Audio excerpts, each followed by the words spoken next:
जो नारी का आदर करना जानता है, नारी का सम्मान करना जानता है, जो नारी का सत्कार करना जानता है, जो नारी का आदर करना जानता है, वो दुनिया में अग्रण्य बढ़ता चले जाता है, आगे बढ़ता चले जाएगा, अग्रण्य बढ़ता बराबर के होते हैं।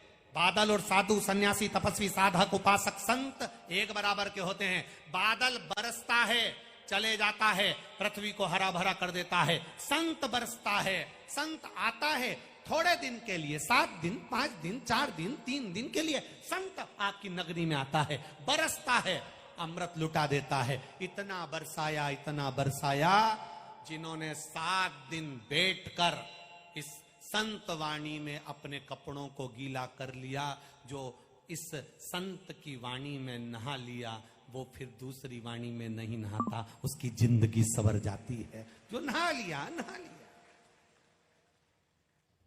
चलते फिरते रहते, संत रुकते नहीं, चल रहे। शिव महापुराण छत्तीसगढ़ भिलाई में हो गई, अब यहां हो गई, यहां पूरी हो जाएगी।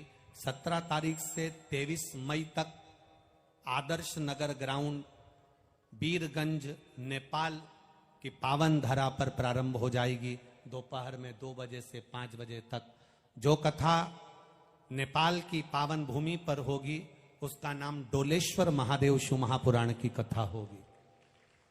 डोलेश्वर महादेव, आपके ध्यान में रहना चाहिए कि शंकर भगवान को जब तारकासुर के 3 बेटों ने सिर काट दिया था, तो शिवजी का जो सिर नेपाल में जाकर गिरा था, लोग कहते हैं वो पशुपतिनाथ है, पर पशुपतिनाथ नहीं, पशुपतिनाथ से 12 किलोमीटर की दूरी पर है डोलेश्वर महादेव, जहां पर शंकर भगवान का सिर गिरा था। तो उस डोलेश्वर महादेव की कथा नेपालपुर के बीरगंज के आदर्श नगर ग्राउंड में, नेपाल में ये कथा 2 बजे से 5 बजे तक नेपाल की पावन धरा से प्रारंभ होगी। कभी समस्या चल रही है, तकलीफ चल रही है, रोग चल रहा है, बीमारी चल रही है, कष्ट बहुत है, तो उसके दरवाजे पर जाकर इस माथे को थोड़ा सा झुका लो। कभी कभी अगर तुमको लगे कि मेरे जीवन में बहुत बीमारियों ने मुझे घेर रखा है, तो प्रयास करा करो कि बेलपत्र,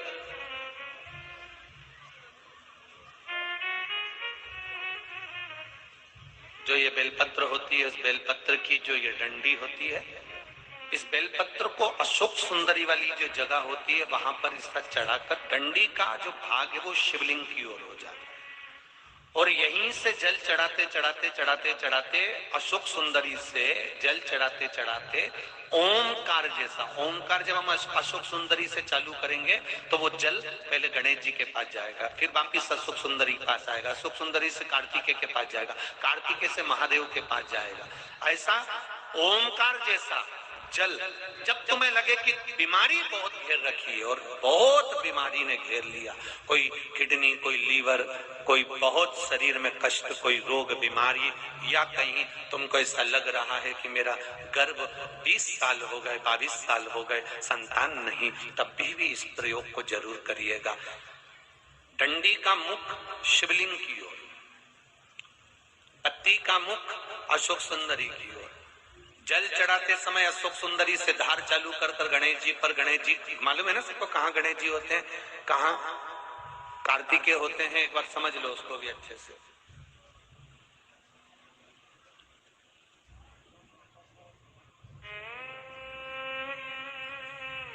ये नीचे का गोल भाग, ये जल जाने का स्थान, ये शिवलिंग, बीच में जो मोटी सी लाइन होती है वो अशोक सुंदरी का स्थान है।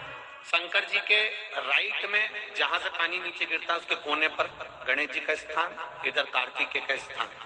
ये शिवलिंग, ये जो गोल भाग है माता पार्वती जी का हस्त कमल है। ऊपर से जो बूंद बूंद जल कलश में से गिरता है वो शंकर भगवान की 5 लड़कियां, जया, विषहरा, सामरीवारी, दौतली और देव, ये शिव जी की 5 लड़कियां ऊपर से जल की बूंद गिराती हैं। हम जब भी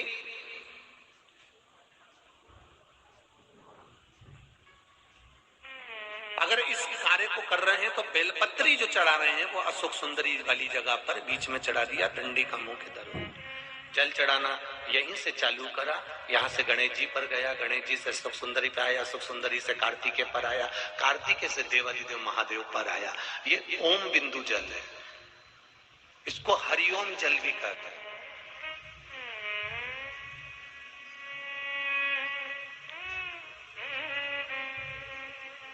उज्जैन महाकाल में भगवान शंकर को सुबेरे सुबेरे सबसे पहला जो जल चढ़ता है वो हरिओम जल चढ़ता है। आप कभी भी उज्जैन वालों से जाकर पूछना,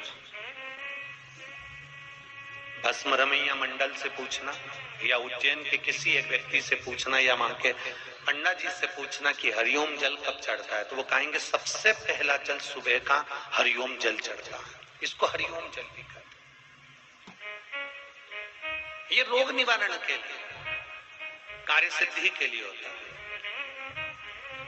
कभी कभी आप किसी कंपटीशन एग्जाम में बैठ रहे हैं, किसी परीक्षा को देने के लिए जा रहे हैं, तब भी हरिओम जल का प्रयोग कर सकते हैं।